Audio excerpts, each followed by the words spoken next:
The two hair guys here, Two fresh hair hair. guys. No, I was kidding. So every Friday morning we come here and we do a Bible study with other men and we talk about God and we just tell you where we're at, and good or indifferent, doesn't matter. And we work with each other to love each other and to lead each other with love and good counsel and biblical counsel. And so Sawyer was sharing today about something so divine, and I feel like no one's talking about this, and it needs to be talked about, and we need to start having solutions for these problems that no one's talking about. Yeah. And so he's about to share some just gold information so that hopefully we can share this information to the right people to start putting things in processes to stop this trajectory of where we're going. And so Sawyer he's been the influencer in the game, influencer before influencing was even a thing. 2 million followers on YouTube and all kinds of different platforms that he has. So he's been there, done that, experienced all of it, and so has a lot of wisdom and speak into it where I can't speak into it because he's lived it and experienced it. So there's a difference between knowledge and experiential knowledge, and he has that. So Sawyer, go ahead and answer that question I had for you. All right, ask away.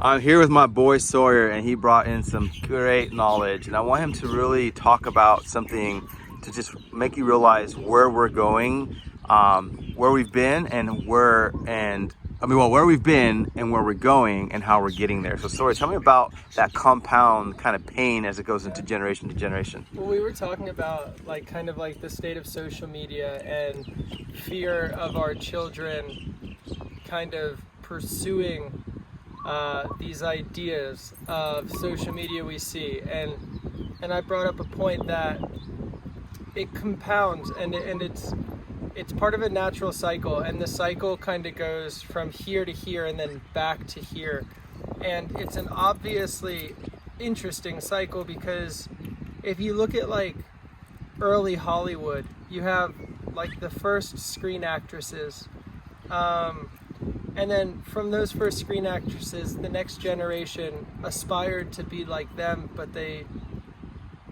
only way that we know how to match something is to one-up it. That's human nature. Otherwise, it feels like we don't have a competitive advantage.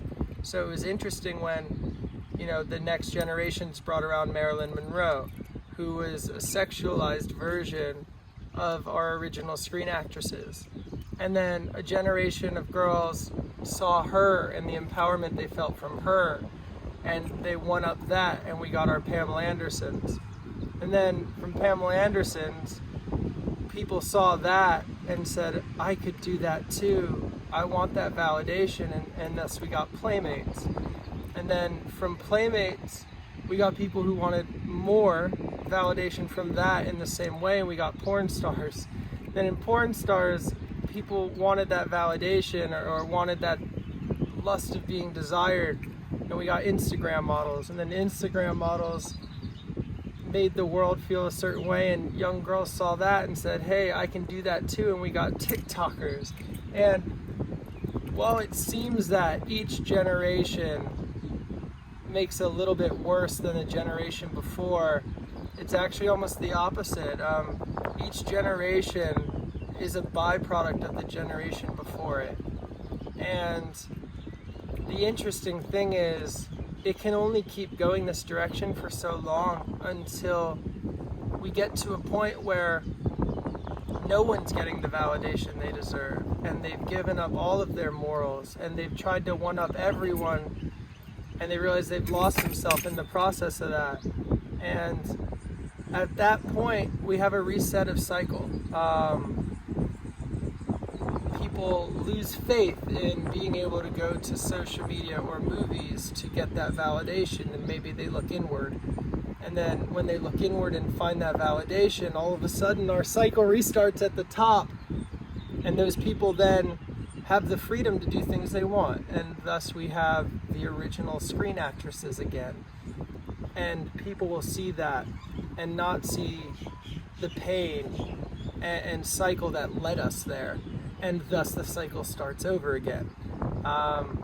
It's an interesting observation. It kind of takes the sting out of where we're going because it's our fault, but our continued fault in the future will ultimately lead to the reversal of all things, and it'll restore balance. It's interesting. It's going to get worse before it gets better, but at some point it can't get any worse, and the cycle will restart. So I take a little bit of happiness and peace knowing that while things are bad in the moment, we're nearing the end of the cycle, and it's always darkest before dawn. It's about to be sunrise, so get ready, smile, because it's a brand new day. That's good, man. So tell me real quick. So, from Screen Actress to now TikTok, but tell me about real quick of like TikTok and the kind of people it's attracting. We were saying about searchers, 18-year-olds trying to look like 15-year-olds. Oh yeah, well, so tell me. So it's like people are always trying to figure out how to get an edge in life, especially when it has to do with money or happiness. A lot of times there's a mathematical equation of how much of an edge are they willing to get and how much of the morals are they willing to give up.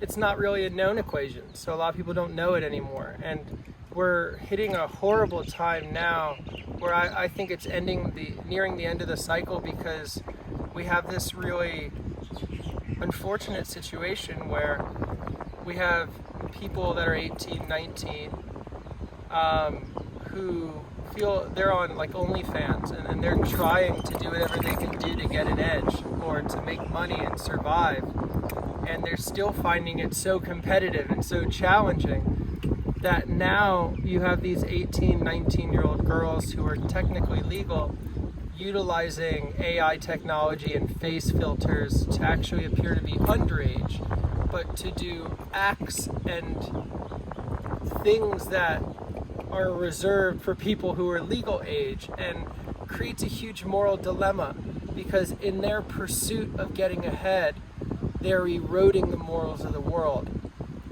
And while it's very hard not to blame them, the real issue here is the fact that we've failed as a society, and people feel that they need to like prove themselves and get ahead, and that it's all a competition. So it's just interesting, because now, at what point as an 18 or 19-year-old exposing themselves, appearing to be underage, I already think that is the same thing as someone underage doing it, at least in the eyes of the consumer, maybe not the person creating it. But it has an effect on us. It has an effect on us mentally, psychologically, morally. It's going to be very interesting to see how we can rectify this in the future. My hope is that in God that this rectifies itself through the cycle of things. But it's an interesting place we've found ourselves in. So the TikTok girls. So again, what Sawyer's saying, things get worse and worse. So now you were telling me that there's TikTok girls that are 14 wearing lingerie, dancing. Well, yeah, but the thing is no one's ever told them. Like they're basically doing research for themselves. We're all dropped in the same place in life, like, and we all have this little hole that we're trying to fill. Some people are lucky enough to find God, realize it's a God-shaped hole. Others just spend their life endlessly trying to plug and play things to fit it. But you have these girls who, while girls are young, they're younger version of regular girls. Like, everyone kind of grows up, and what's happening now is we're setting examples for the youth that we don't realize, and the examples we're setting are just rooted in our own ego, in our own desire, no godliness. So yeah, you have 14-year-old girls now trying to replicate what they see 18-year-old playmates doing. And the reason behind that is they think that's the logical route in which they end up there. It's horrible.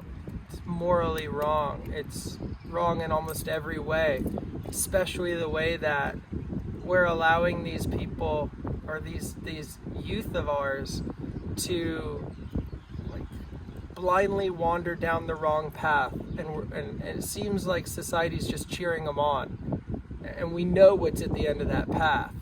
and it's not salvation. That's the human predicament, and that's where we need God, or some sense of faith in something above us to guide us in the right direction. I know for me, it's faith that God's plan will work itself out and this will rectify itself. But for anyone that's watching this, that, you know, like, I've been on social media 11 years now, and I've been famous on it for 10 of those years. And for anyone watching it, just know, like, my life sucks just as much as yours. It's just as lovely as yours too.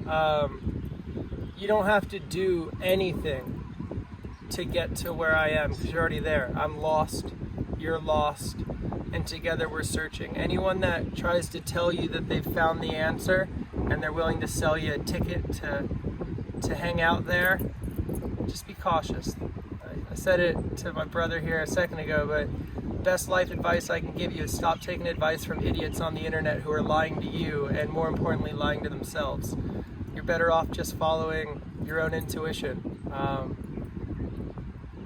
But yeah, morals are important. So the only ticket that is validated is when you find God.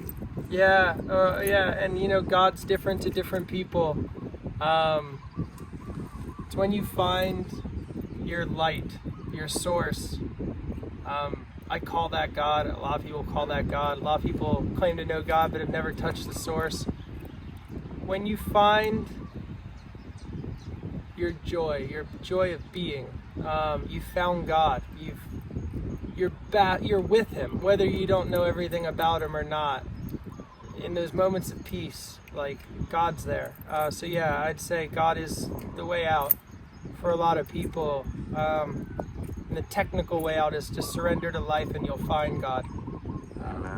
But yeah, our wanting is what is driving our youth to TikTok. Our wanting is what drove me to drop out of college and move to Los Angeles to be an actor. So just know that I'm not on some moral high ground, and I'm not saying that you're below us. I was there too, and you'll be here too. So just keep at it and try to do what's right.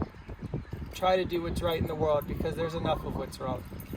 Amen. That's a wrap. Thank you so much, Sawyer. Yeah.